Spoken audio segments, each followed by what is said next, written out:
Last year, drug overdoses killed more people in Travis County than homicides and car crashes combined. It's the leading cause of accidental deaths, according to the Travis County Medical Examiner's Office. That's why both Austin and Travis County have declared drug overdoses as a public health crisis. But one public safety agency is already helping. The KVUE defenders take a closer look at the opioid program started by Austin Travis County EMS to see how well it's working. It's meant to bridge the gap from addiction to recovery as those with opioid use disorder begin their road to sobriety. Here's investigative reporter Jenny Lee.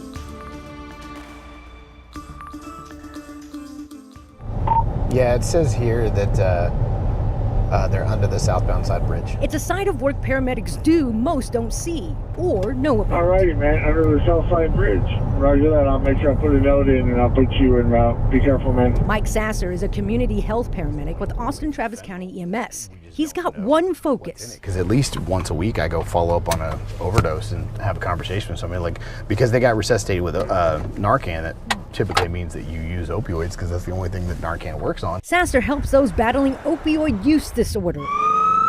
But he shows up after the patient has been treated for an overdose and after that patient asks for help. Because we're kind of up against the clock. We follow Sasser making scheduled rounds.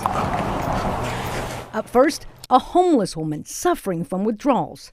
So the last time you had anything to use was yesterday when you overdosed? After evaluating the patient, Sasser treats her with buprenorphine, an FDA-approved medication that stops withdrawal symptoms and reduces cravings.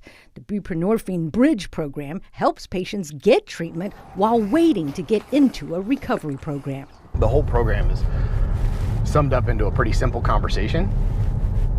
After somebody experiences an overdose, you go to their house and say, hey, are you okay? Because you just went through some really heavy stuff yesterday and you might have a problem and you need help. Between visits, an overdose call near Riverside Drive and I-35. But before we arrive, he woke up after they Narcaned him and said, I'm good, and wandered off. The man who overdosed on fentanyl already left.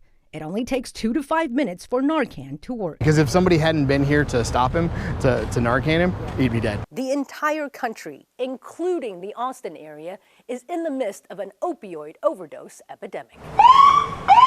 Since 2019, 911 calls for opiate overdoses have increased every year. From 337 in 2019 to 368 in 2020. That number jumps to 662 in 2021. And from January to May of this year, Austin Travis County EMS has already responded to 436 overdose calls. The high number of 911 overdose calls makes scheduled visits even more crucial.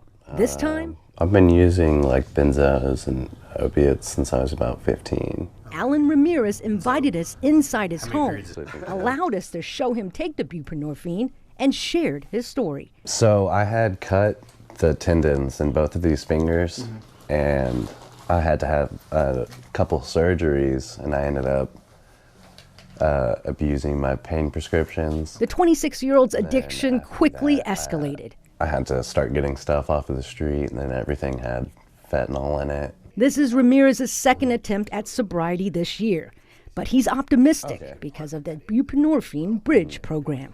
It's pretty rough. There's not a lot of options, you know, and not a lot of people willing to help that are understanding. So, you know, a program like this, I feel like it really does offer a lot, and it's been extremely helpful for me. It's a really good program. I like it. John Ariano feels the same. He thinks he has a good shot at staying sober this time around because of the buprenorphine bridge program. It really is a big difference because it just shows that like someone that doesn't even know you, like never met you a day in your life, is willing to to take the time out of their day to help you. Addiction's not about having fun or getting high or anything like that. It's about not feeling bad. Paramedic Mike Sasser should know He's been in recovery for 20 years now. And when you come in and focus on this is a medical condition and we need to address this as a medical condition and this is what you're experiencing, people are like, you understand this, you understand where I'm coming from, I'm not the only one. According to Austin Travis County EMS, nearly 200 patients have gone through the buprenorphine bridge program since it launched in December 2020. It's considered a success because about 85% of those clients also finished their first 7 days of a recovery program, like Garen Aguilar. It was like oxycodone, oxycontin, hydrocodone, just a lot of opium because I had a lot of pain. That pain started after he survived a car wreck in 2016. The owner of the car let him drive. He started going really fast, like down Barton Springs, and then like 70 miles per hour in a residential zone. And then he wraps us around a tree. For the next 3 years, Aguilar relied on pain medication to get through losing his hearing in his right ear and several surgeries. Then the pandemic hit in 2020. That was another kind of pain. The isolation, the school, the work. He relied on opioids to calm his anxieties, spending around $13,000. Aguilar was finally ready for help last year and signed up for the buprenorphine bridge program. How helpful has this program been to you? Would Good. you say it saved your life? Yeah, 100%. It definitely saved my life. Aguilar now plans to graduate with a double major from St. Edward's University next year and take the LSAT.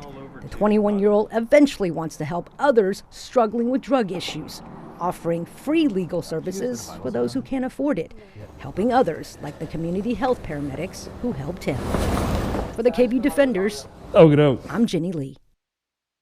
Jenny, thanks. Since the opioid program falls under what community health paramedics do, there is no extra cost to run it. The only cost is the salary of Mike Sasser, the paramedic you just heard from, who's credited with starting that program.